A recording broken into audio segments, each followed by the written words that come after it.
여러분 안녕하십니까? 저희 생애빛 성경 연구 방송에 오신 것을 진심으로 환영합니다. 여러분, 하나님께서 우리 인간들을 구원하시는 방법이 무엇입니까? 하나님께서 어떻게 인간들을 그들의 죄에 노예된 상태에서 구원해 내시는 것입니까? 과거의 죄들의 기록들을 용서하시는 것뿐만 아니라 실제로 그들이 묶여서 살고 있는 죄의 파워에서 구원해 내시는 방법이 과연 무엇입니까? 물론 우리가 너무나 잘 알고 있는 답변이지요.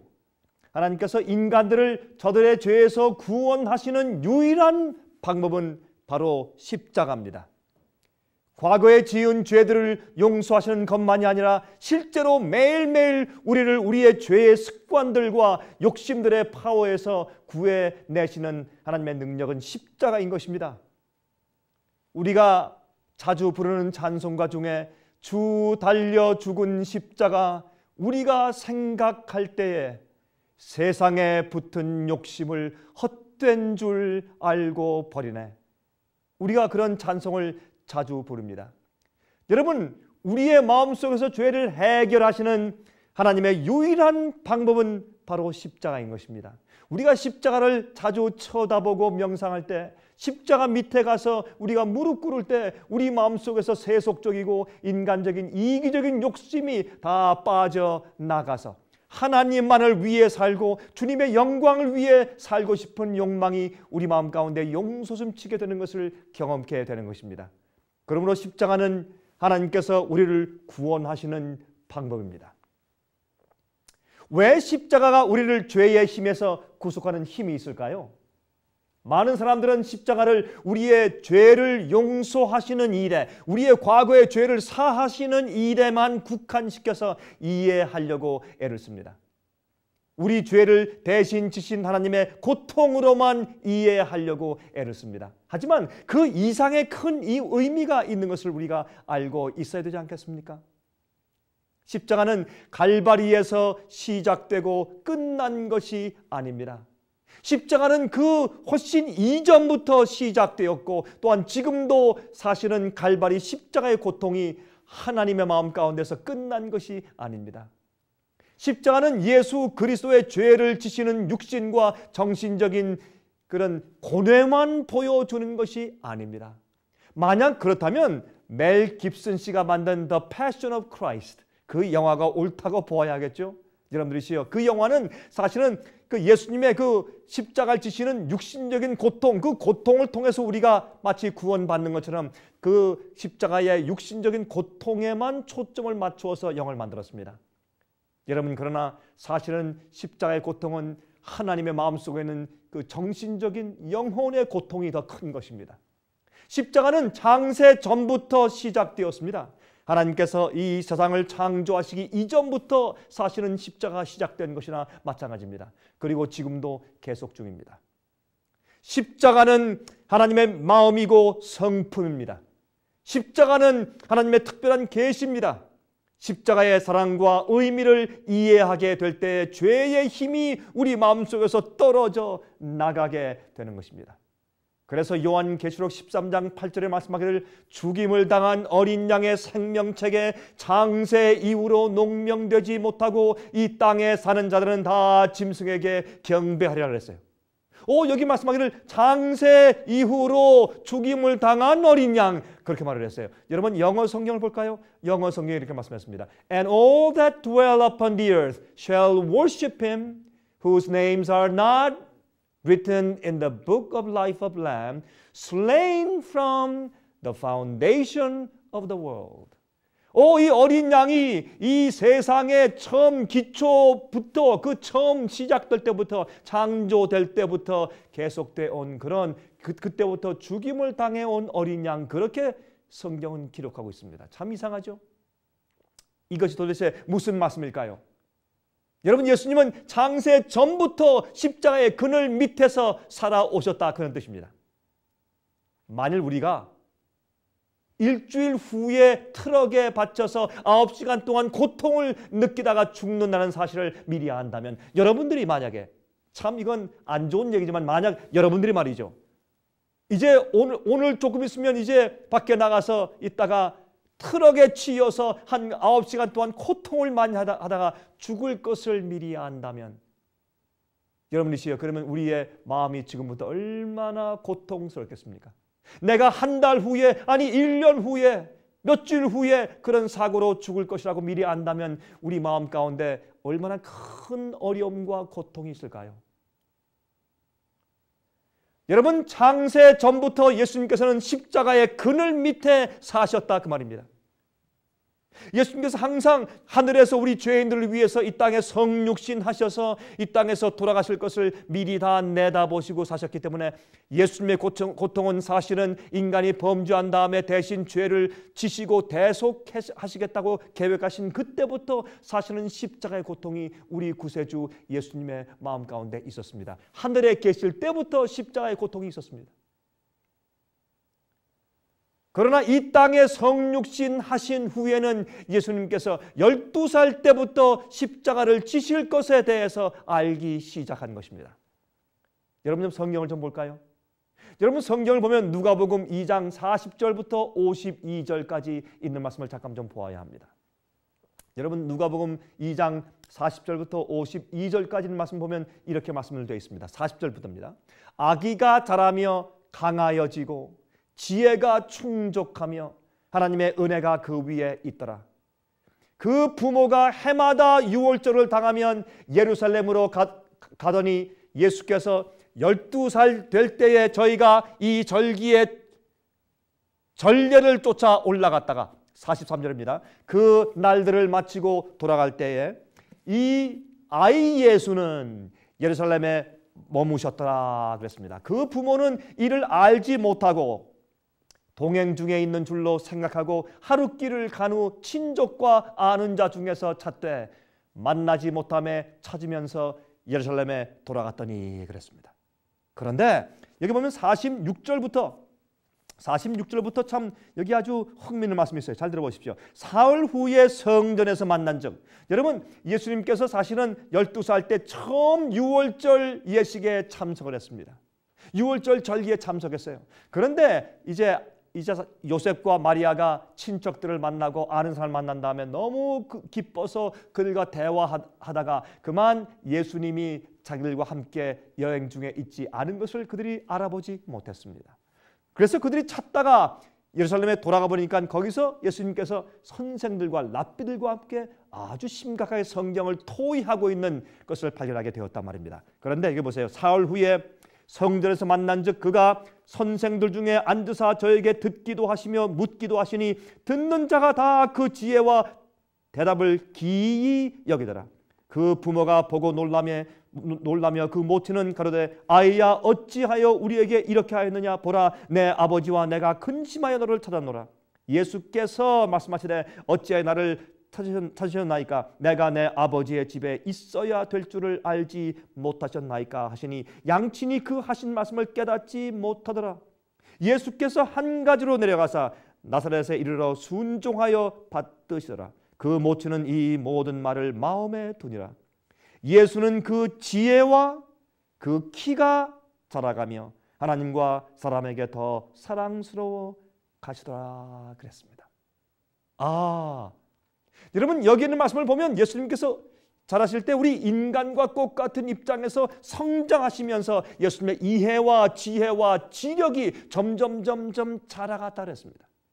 다시 말해서 예수님께서 아기로서 태어나셨을 때 예수님께서는 그가 하늘에 계셨을 때의 기억을 기억하지 못했을 것입니다. 그는 이 세상의 모든 아기들처럼 태어나셔서 인간의 아기가 생각할 수 있는 그 이상의 것을 알지 못하셨습니다. 그래서 예수님께서 인간이 되셔서 인간으로 성장하면서 사신 분이었죠. 예수님은 물론 하나님이었습니다. 예수님께서는 인간으로 사셨지만 그러나 하나님이었습니다. 그러나 예수님께서 완전히 인간으로 성장하시는 경험을 하신 것이에요. 그러므로 예수님께서 아기 때의 어른처럼 생각하신 것이 아닙니다. 그는 목자들의 숭배를 깨닫지 못하였으며 동방 박사들이 와서 방문하는 것을 예수님께서 알지 못했습니다. 큰 도시에 가보았던 운 좋은 아이처럼 시골 산 동네에 사는 친구들에게 하늘에서 천사들의 사령관이었던 때를 자기 친구들에게 예수님께서 설명해 줄 수가 없었을 것입니다. 예수님께서도 다른 모든 아이들처럼 우리가 배웠던 방식으로 지식을 습득하면서 성장하셨습니다. 예수님께서 어릴 때 말이죠, 저기 하늘의 독수리를 보고 이렇게 말했을 것입니다. 어머니, 엄마, 저거 뭐예요? 아, 저거 독수리야. 참 멋있지? 하나님께서 우리를 위해서 저렇게 아름다운 그런 새를 만들어 주셨단다. 예수님께서 그 독수리를 만드신 창조주가 아닙니까? 얼마나 놀라운 이야기입니까? 또한 백합화를 보면서 물었을 것입니다. 엄마, 저것이 뭐야? 저게 백합화야. 참 향기가 좋지? 하나님께서 창조하셨어. 이렇게 겸비하게 성육신하신 예수님을 한번 상상해 보시기 바랍니다. 예수에 관한 신비는 바로 그의 태어나심에 있습니다. 신이 하나님께서 인간이 되시고 이 땅에 태어나서 육체적으로 정신적으로 자라나셔야 하시고 죄 없이 사신 것은 큰 신비인 것입니다. 하지만 확실한 것은 그가 태어나실 때 그의 지식에는 어떠한 초자연적인 과거의 기억이 존재하지 않았다는 것입니다. 그는 그 모든 것들을 하늘에 두고 태어나셨습니다. 그래서 빌립보 2장 보시면 그가 하나님과 동등됨을 취할 것으로 여기지 아니하시고 자신을 비워 종의 형체를 취했다, 그렇게 표현했습니다. 여러분, 예수님께서 말이죠, 12살이 되어서 깊은 생각을 할 수 있는 때가 이르렀을 때 그의 마음속에는 장래 일을 형성할 수 있는 어떠한 모형이 세워지게 된 것입니다. 예수께서 유대 나라의 명절이었던 유월절에 참석하였을 때가 12살 때였죠. 처음으로 예수님께서 유명한 상원들과 하얀 두루마기를 입은 제사장들이 피 흘리는 희생 제물을 제단에 올려놓는 것을 보게 되었다, 그 말입니다. 조심스럽고 경건하게 어린 예수의 마음은 희생양이 갖고 있는 상징적인 의미를 생각하게 되었을 것입니다. 제사장도 어느 누구도 그 의미를 설명하지 않았습니다. 그들은 제갈 물린 말처럼 묵묵히 그들이 이해할 수 없는 의식을 행할 뿐이었습니다. 4천년 동안 하나님의 백성들은 죄를 용서받기 위하여 짐승의 피를 바쳐왔습니다. 성소에 가서 양과 염소를 바쳐왔습니다. 그러나 아이들이 왜 이러한 일을 이렇게 행합니까? 라고 물으면 별로 답변을 시원스럽게 해주는 자가 없었을 것입니다. 아무도 신비스러운 그 희생의식을 잘 정확하게 설명할 수가 없었어요. 아마 예수님께서 그것을 보시면서 소나 염소의 피가 정말로 죄를 없앨 수 있을까 하고 의아해 했을 것이며, 또한 유월절날 성령께서 예수님의 마음 가운데 가르침을 주었지 않겠습니까? 어린 예수는 다른 아이들처럼 친구들과 잡담과 놀이를 하지 아니하고 심지어는 부모도 어떻게 할 수 없는 깊은 생각에 빠지게 되었을 것입니다. 피를 뿌리는 그 장면이 우리 예수님의 어린 마음속에 깊이 아른거렸을 것입니다. 바울은 예수님께서 처음으로 짐승들의 피가 우리의 죄를 속할 수 없다는 것을 깨달았을 때 그 마음에 어떠한 변화가 일어났는지에 대해서 설명을 해놓았습니다. 여러분, 성령께서 말씀하실 것입니다. 예수여, 예수여, 바로 이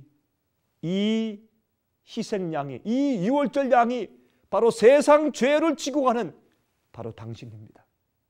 그때 예수님께서 12살 때 깊은 인상을 받고 감동을 받았을 것입니다. 예수님께서 이 땅에 오시기 전에 하늘에서 십자가를 지시기로 여러분과 저의 죄를 대속하기 위해서 십자가를 지시고 우리 대신해서 죄의 값을 갚으시고 우리가 죄로 인해서 하나님의 자비가 없이 고통당해 죽는 그 두려움, 그 사망을 우리 대신 당해 주시기로 주님께서 결정을 하셨습니다. 어디에서요? 하늘에서. 하늘에서 먼저 우리를 위해 십자가 지시기로 먼저 결정을 하셨습니다. 그런데 예수님께서 12살 때 예루살렘에서 그 유월절 양을 보시면서 이제 인간으로서도 무릎을 꿇고 깊은 그런 헌신 가운데서 인간으로서도 우리를 위해서 십자가를 지시는 유월절의 어린 양이 되실 것을 예수님께서 결심을 하신 것입니다. 그때 예수님께서 심오한 결심을 하게 되었습니다. 여러분들이시요, 예수님께서는 사실은 하늘에서 우리를 위해서 십자가를 지시기로 결심하신 것 뿐만 아니라 이 땅에 오셔서 사시다가 주님께서 고통 가운데 사시면서 인간의 몸 가운데 사시면서 우리 불쌍한 인간들의 죄를 여러분과 저의 죄를 위해서 대신 죽어주시고 그 죄를 주님께서 가져가시기로 다시 한번 결심을 하신 것입니다.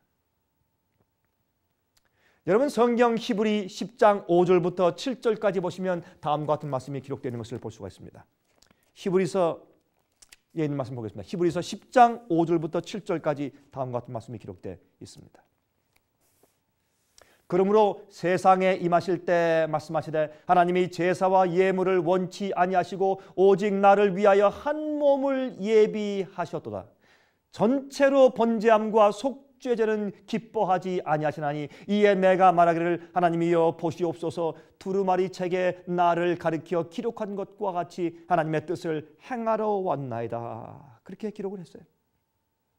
바로 이것이 예수님께서 십자가로 나아가실 때 하신 예수님의 간증이었습니다. 사도 바울은 그렇게 기록을 했어요. 하나님 아버지의 뜻을 자기의 생에 받아들이는 것을 말하는 것이에요. 여러분 이 히브리서 10장 5절부터 7절을 현대말로 바꾸어서 읽어본다면 이렇게 우리가 읽을 수가 있겠습니다. 아버지여 당신에게는 이러한 짐승의 피가 필요 없습니다.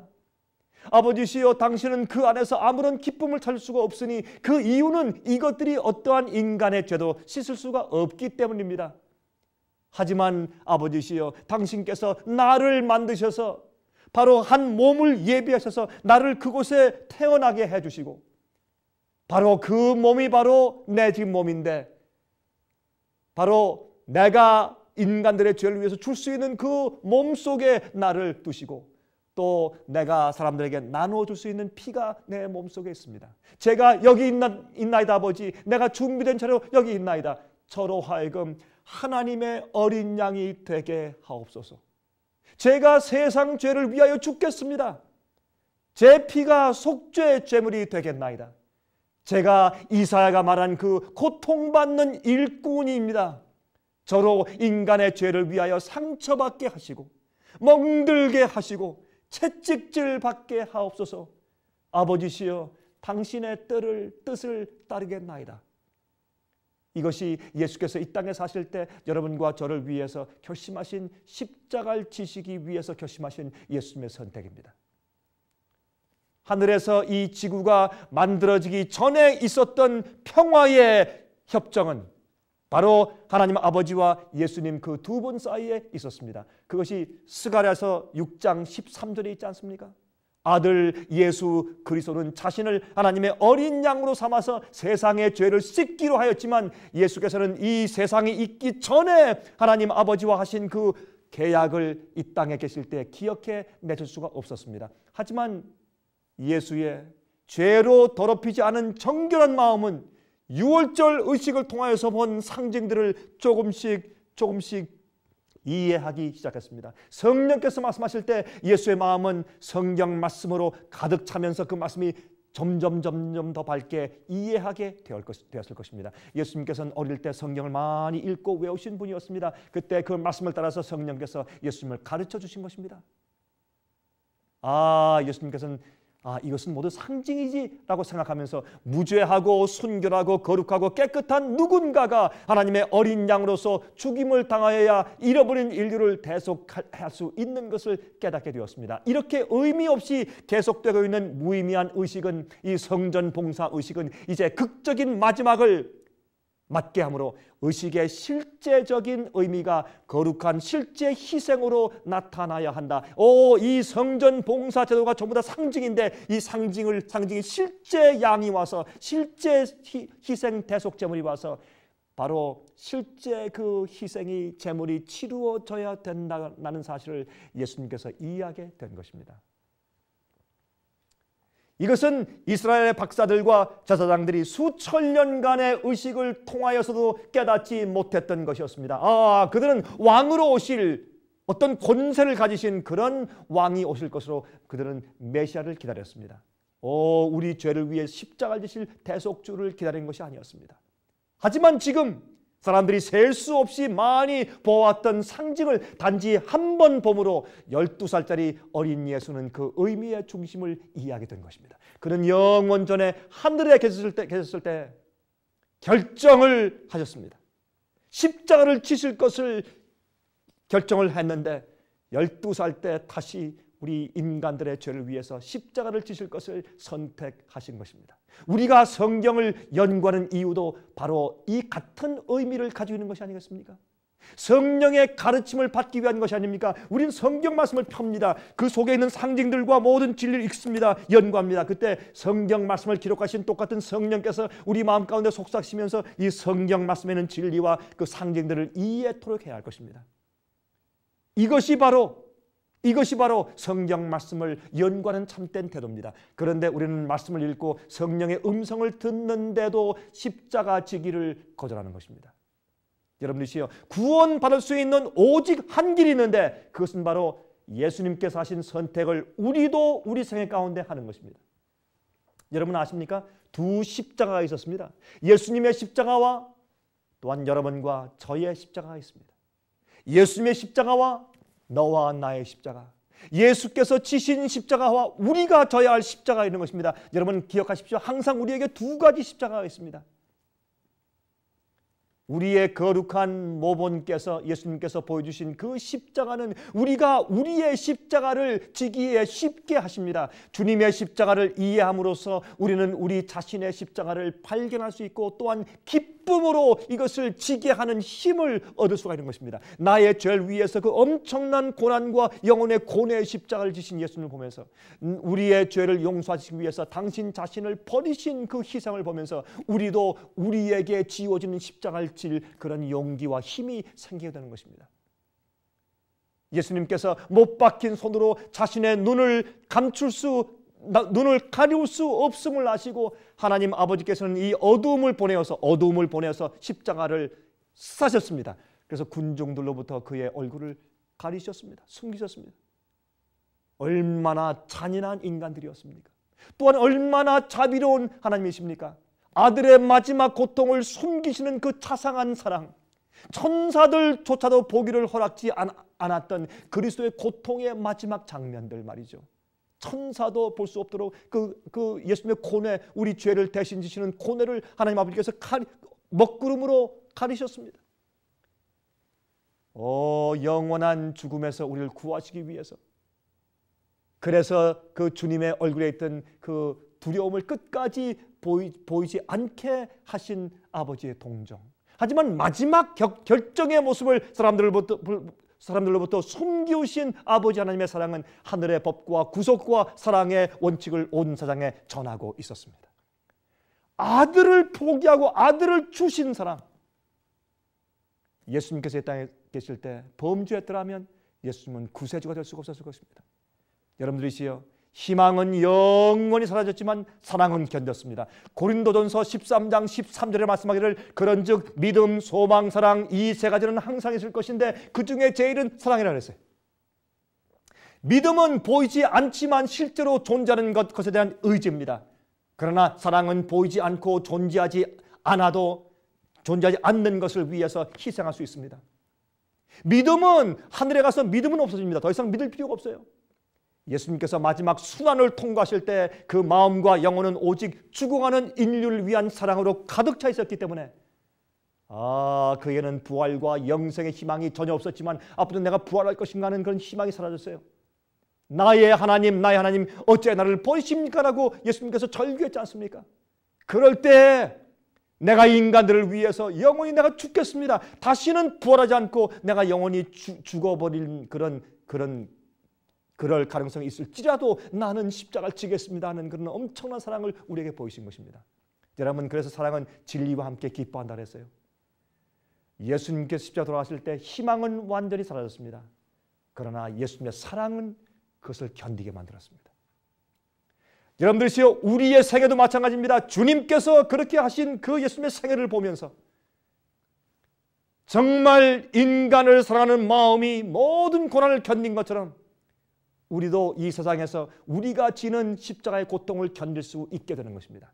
여러분, 성경을 말합니다. 믿음, 소망, 사랑, 그 중에 제일은 믿음, 소망, 사랑, 이것은 항상 있을 것인데 그 중에 제일은 뭐라고요? 사랑이라고요.